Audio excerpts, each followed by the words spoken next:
People returning from 7 Greek destinations, including Mykonos, Crete and Santorini, will have to self-isolate for 2 weeks from Wednesday morning. Well, the move marks the first regional travel corridors. And joining us now with her reaction is Julia Lobu-Said, who is CEO at the Advantage Travel Partnership. Good morning to you, Julia. Good morning, Lisa. Appreciate your time this morning. Thank you.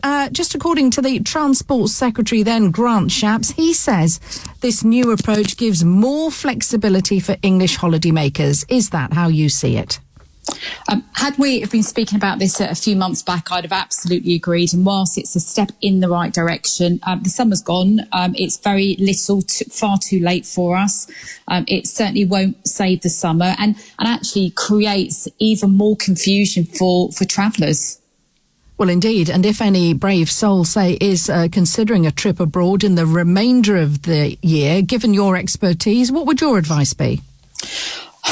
I would absolutely say, the first step is please speak to a travel agent because they will have the most up-to-date information and be able to guide them through this chaotic time.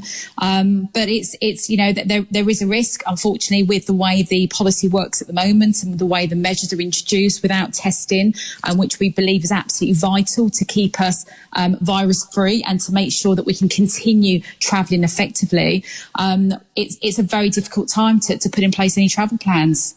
Well, indeed. And just going on from what you said there, Julia, isn't the harsh fact on this issue that until there's a vaccine or indeed some sort of, instant testing at our airports and ports, then just getting in and out of the UK is pretty much haphazard?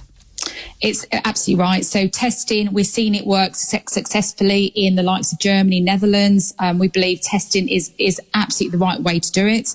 We have to live with the virus. We're hearing all morning the increase in cases. So it's absolutely paramount that we help the travel industry and our travellers who have been paralysed for the last 6 months. Job losses, we've 40,000 job losses, even more on the horizon, that we put in place really effective measures to allow the travel industry to keep on operating and allow travellers to travel.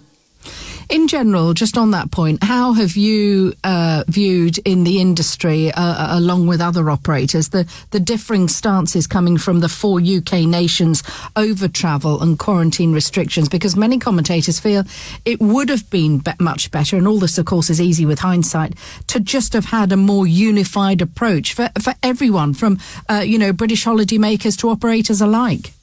I absolutely agree. It's already a really chaotic, time. It's very anxious for all of us, for travellers and everybody. So putting in place measures that are consistent is really important. And actually, I think even personally, over the summer, and again, listening to the reports this morning, we almost forget what we can do because they keep changing and because there isn't the consistency. So a uniformed approach would be exceptionally useful and I believe would help us all follow the rules.